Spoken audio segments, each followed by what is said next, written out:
about the age of 6 or so, I started having migraines. The doctors, of course, didn't call them migraines back then. They just said, oh, well, you know, you don't want to go to school, or you're having headaches, or, you know, they didn't think that they were as big of a deal as they were.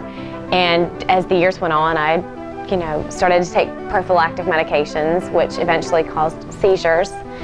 And basically my neurologist told me that I was never going to be able to have children because of how strong the medications were and that they could cause side effects and birth defects and that kind of thing. And I found the neurobiology about, I guess, 2.5, 3 years ago, and started taking it.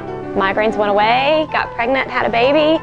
I've nursed her for 11 months and still am, and have taken the neurobiology, and she's thriving and wonderful, so it's been awesome. Around, I would say around puberty age, 13, 14 years old, I always had a lot of problems with anxiety, and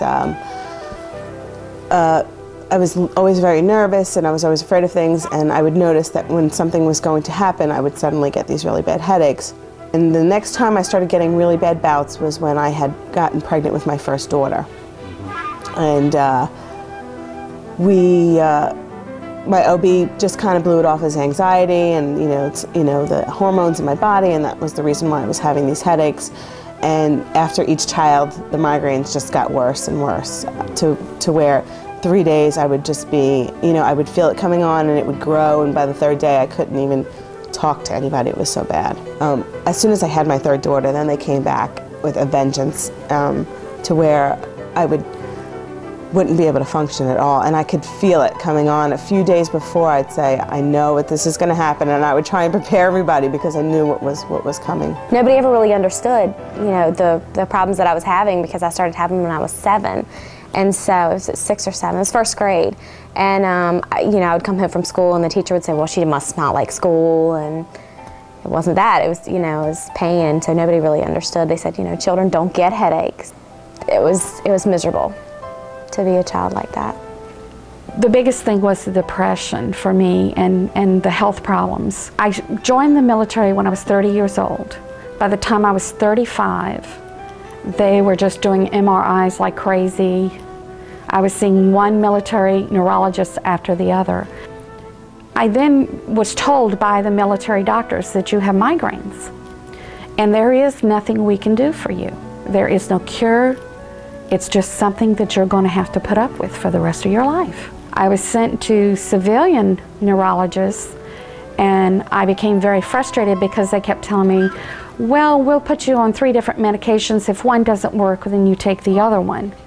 And if that one doesn't work, then you take the third one, and you rotate those medications. Really understand unless you've been through the life changes that this really brings. I got angry more than depressed. There were so many times when I would just say, why me? Why is this happening to me? So many other people can lead perfectly normal lives and not ever have anything like this happen, and then I'm just handicapped from this. So I was more angry than anything else. I don't think he really understood the scope of the migraines until we got married, because we would go on dates and then I could go home and sleep when I felt sick. But once we were married, he would come home and I would just be laid on the couch, and I'd say, don't turn the lights on, don't make any noise. And I think it was difficult for him, to deal with a wife that's completely incapacitated half the time. I found my first job out of the military, and from that point on up until now, I have not been able to hold a steady job down.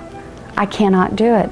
I've been married twice, and both marriages have failed because of it. Unfortunately, I took so much aspirin that I ended up getting an ulcer at the age of 16, because back when I was, 15, 16, there really wasn't, the coated non-aspirin, it was mostly aspirin, and I was on so much aspirin that I had gotten an ulcer. So they kind of took me off of that for a long time, and I had to just deal with the headaches when I got them because they didn't want me taking the aspirin anymore. It took me to, every doctor I could go to, and every MRI and, that kind of stuff, but nothing ever worked really.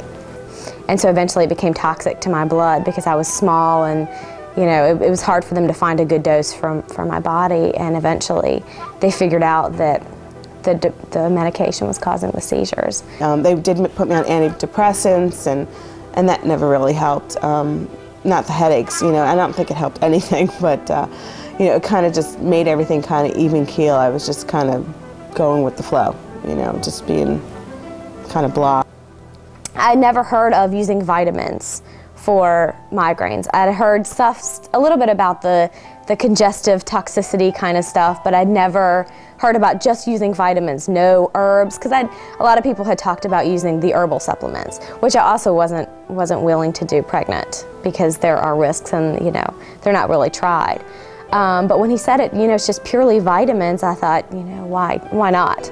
And so what I did is I took him to my OBGYN and I said, if I were pregnant, would this be safe to take? And she said, sure, no big deal. It's just vitamins. But it was really helpful in just explaining why this was going to work. Not just, you know, well, we're going to give you nutritional supplements and they'll cure your headaches, and not tell me why. You know, I mean, he explained step by step the exact reasons why I had headaches and why this was going to work for me. So it felt right, and logically it made sense. So I guess that was another reason I did it. Although it was still a shot in the dark, you know, because I had taken, you know, SSRIs for years, and, you know, they had worked off and on. But that made sense too. You know, okay, well, you have low serotonin in your brain, so we're going to put more in there, and that's going to work and cure your migraines. At the same time, well, not really. I've talked to several people that are nervous about buying things on the internet because they just don't know, and they want to talk to somebody about it. And when they say, well, can I talk to my doctor about it? I have to say, well, you can talk to them, but they just don't know. And I mean, I told you about the experience I had with my neurologist. Pretty negative experience. I had a great experience with my OB doctor. And I said to myself, I have nothing to lose. Within a week after I had taken the alternative, I could feel a difference. So I really didn't know if there was a way for these to go away. I just thought I was going to have to live with this for the rest of my life. And I started taking these vitamins and detoxifying my body, and I haven't had a headache since. And it's been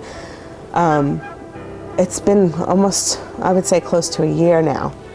And it's been phenomenal. I don't feel them coming on. I don't feel that, you know, suddenly get that anxiety attack that, oh no, I'm going to get a migraine. I need to get things in my life squared away before this happens. I'm more energetic. I sleep better. I sleep so much better. I never used to sleep before. I would sleep like 2 hours, 3 hours a night. And I'm pretty high energy, so that was, you know, we always thought that was no big deal. But I sleep like 6 or 8 hours now. It's amazing. I can go out and conquer the world now. It's not going to hurt you in any way, and if anything, it's going to make you feel so much better.